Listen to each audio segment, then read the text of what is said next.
अचानक हुए हमले से शेर संभल नहीं पाया और सीधा गड्ढे में जा गिरा। वह गुस्से से चीखा, तुमने मुझे धोखा दिया, मुझे फिर से गड्ढे में गिरा दिया। चुपचाप मुझे बाहर निकालो, नहीं तो मैं तुम्हारा खून पी जाऊंगा। प्यारे बच्चों, आज हम आपके लिए एक मजेदार और शिक्षाप्रद कहानी लेकर आए हैं। आज की कहानी है गड्ढे में शेर। बच्चों, सनी और बॉबी शहर में काम कर रहे थे। उन्होंने गांव जाने के लिए मालिक से 15 दिन की छुट्टी मांगी तो उसने खुशी खुशी छुट्टी दे दी। छुट्टी मिलते ही उन्होंने अपनी जमा पूंजी थैले में रखी और एक दूसरे के गले में हाथ डालकर गांव की ओर चल पड़े। शहर से उनका गांव दूर था और बीच में जंगल भी पड़ता था जिसमें तरह तरह के खतरनाक जानवर रहते थे। लेकिन सनी और बॉबी दूरी और जंगल की परवाह किए बिना गुनगुनाते हुए चले जा रहे थे। जंगल दिखाई पड़ते ही सनी घबरा कर बोला, उफ, हम फिर भयानक जंगल में आ पहुँचे। हमें सावधानी से आगे बढ़ना होगा, नहीं तो शेर चीते हम पर हमला कर देंगे और पल भर में हमें खा जाएंगे। बॉबी बोला, डरो नहीं, यदि हम इसी तरह जंगली जानवरों से डरते रहे तो कभी शहर जाकर पैसे नहीं कमा पाएंगे। हमें तो हर साल यहाँ से गुजरना है, इसलिए हमें डर को अपने दिल से निकाल कर फेंक देना चाहिए।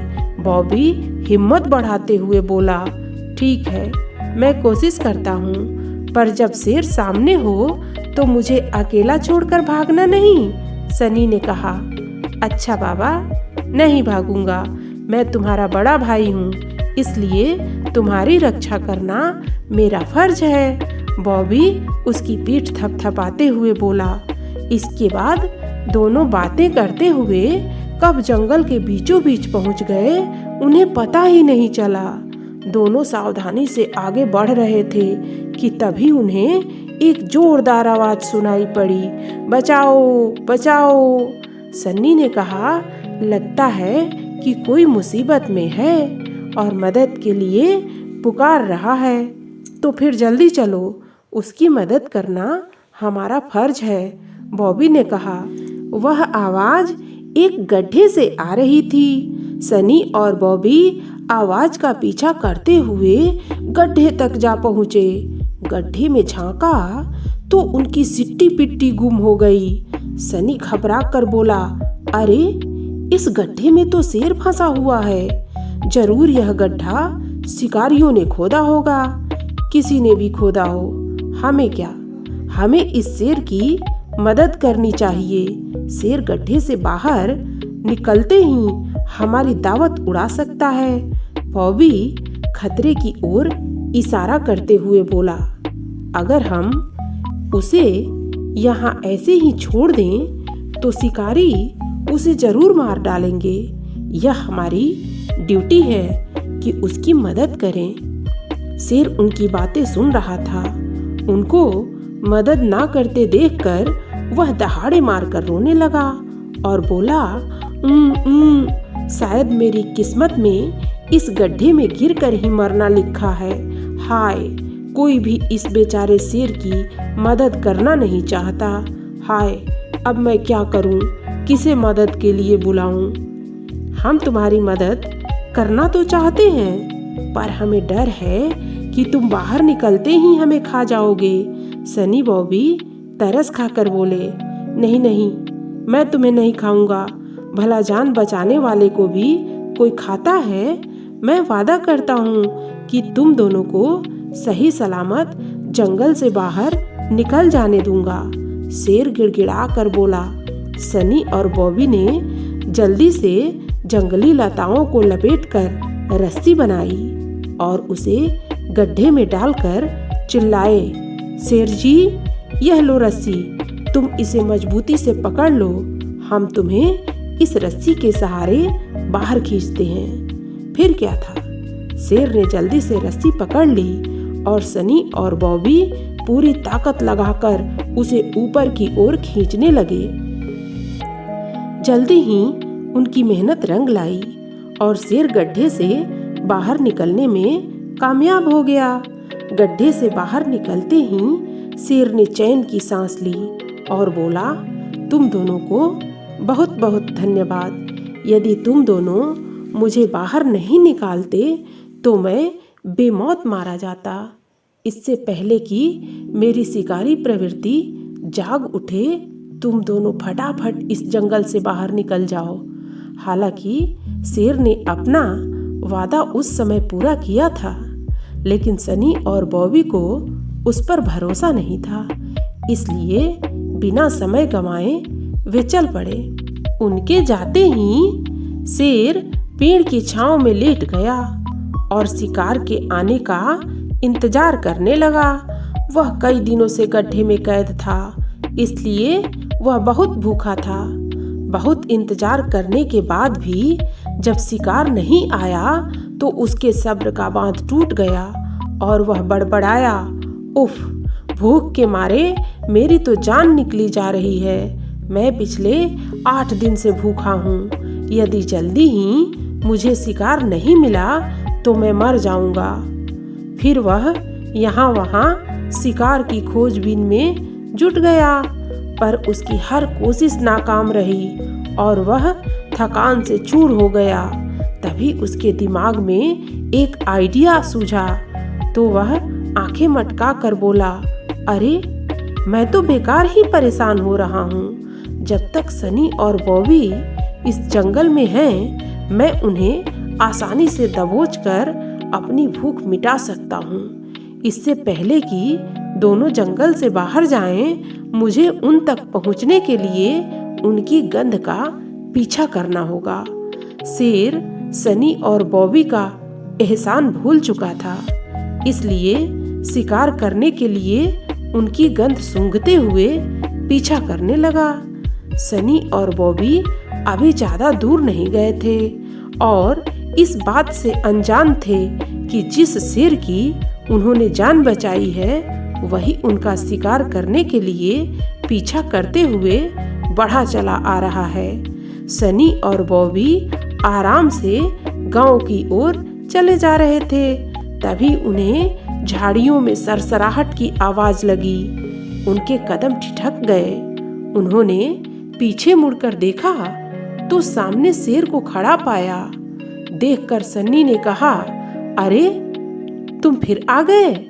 अब क्या हमारे साथ गांव जाने का इरादा है? नहीं, मैं गांव जाने के लिए नहीं, बल्कि तुम्हारा शिकार करने के लिए आया हूँ। इसलिए अब तुम दोनों मरने के लिए तैयार हो जाओ। शेर पत्थर पर नाखून घिसते हुए बोला, क्या? हमने तो तुम्हारी जान बचाई है और तुम हमें मारकर खा जाना चाहते हो? तूने ऐसा सोचा भी कैसे? सनी बॉबी चीख कर बोले, शर्म तो आती है, पर क्या करूं? तुम दोनों को खाना मेरी मजबूरी है, क्योंकि मुझे कोई शिकार नहीं मिला, इसलिए मैं तुम्हारे पीछे आया। मैं बहुत भूखा हूँ। यदि जल्दी ही मैंने तुम्हें नहीं खाया तो मैं मर जाऊंगा। शेर ने पेट पर हाथ फेरते हुए कहा। सुनकर दोनों सन्न रह गए। वे समझ गए कि उसकी शिकारी प्रवृत्ति जाग उठी है, इसलिए अब वह उन्हें खाकर ही दम लेगा। सोचकर दोनों थर थर कांपने लगे। तभी सनी को एक युक्ति सूझी, तो वह बोला, शेर जी, आपका कहना ठीक है, लेकिन चूंकि हमने आपकी मदद की थी, इसलिए आप भी हमारी मदद कर दें। शेर ने कहा, ठीक है, बोलो क्या करना है। जब हम आपको गड्ढे से निकाल रहे थे तो चश्मा गड्ढे में गिर गया, जिसे हमने दादी के लिए खरीदा था। उसे निकालने में मेरी मदद करो और मेरे भाई बॉबी की जान बख्श दो, ताकि बॉबी उस चश्मे को ले जाकर दादी को सौंप सके। यदि तुमने ऐसा किया तो मैं खुशी खुशी तुम्हारा लंच बन जाऊंगा। ठीक है, यदि तुम अपनी मर्जी से मेरी भूख मिटाना चाहते हो तो मैं भी तुम्हारी दादी का चश्मा ढूंढने में तुम्हारी मदद करने को तैयार हूँ। शेर सोच विचार करने के बाद बोला। शेर के जाल में फंसते ही सनी ने बॉबी की आंखों में इशारा किया और फिर तीनों उसी गड्ढे की ओर चल पड़े जहां उन्होंने कुछ देर पहले शेर को निकाला था। जल्दी ही वह वहां पहुंच गए। सनी ने गड्ढे में झांकते हुए कहा, बॉबी, मुझे गड्ढे में चश्मा दिख रहा है, तुम भी पास आकर देखो। मुझे तो नहीं दिख रहा। कहाँ है मेरी प्यारी दादी का चश्मा? बॉबी ने कहा। हाँ, बॉबी ठीक कह रहा है, चश्मा तो मुझे भी नहीं दिख रहा। शेर भी गड्ढे में झांकते हुए बोला। क्या तुम दोनों की आंखें फूट गई हैं? जरा गौर से देखो, सनी गुस्से में बोला। सनी का गुस्सा देखकर शेर सकपका गया और आंखें गड़ाकर चश्मा देखने लगा। तभी मौका पाकर सनी और बॉबी 2 कदम पीछे हटे और शेर को जोरदार लात मारकर फिर से गड्ढे में ढकेल दिया। अचानक हुए हमले से शेर संभल नहीं पाया और सीधा गड्ढे में जा गिरा। वह गुस्से से चीखा, तुमने मुझे धोखा दिया, मुझे फिर से गड्ढे में गिरा दिया। चुपचाप मुझे बाहर निकालो, नहीं तो मैं तुम्हारा खून पी जाऊंगा। हा हा, अब तुम कुछ नहीं कर सकते। तुम्हारे जैसे दुष्ट शेर की मदद करके हमने गलती की थी। अब तुम्हारी मदद कोई नहीं करेगा, क्योंकि तुम तो अपने मददगार को मारकर खा जाते हो। अब तुम इस गड्ढे में अपनी बची खुची जिंदगी गुजारो। अगर कोई तुम्हें बचाए तो उसे खा मत जाना। हम तो चले अपने गांव। हंसते हुए सनी और बॉबी गांव की ओर चल पड़े। इधर जंगल में शेर गड्ढे में फंसकर खूब रोया और मदद के लिए चीखता चिल्लाता रहा, पर उसकी कोई मदद करने नहीं आया। फिर जब बारिश हुई और गड्ढे में पानी भर गया तो वह किसी तरह बहकर ऊपर आ गया, लेकिन उसके बाद शेर ने किसी को नुकसान नहीं पहुंचाया। बच्चों, कहानी यदि अच्छी लगी हो तो चैनल को सब्सक्राइब अवश्य कर देना।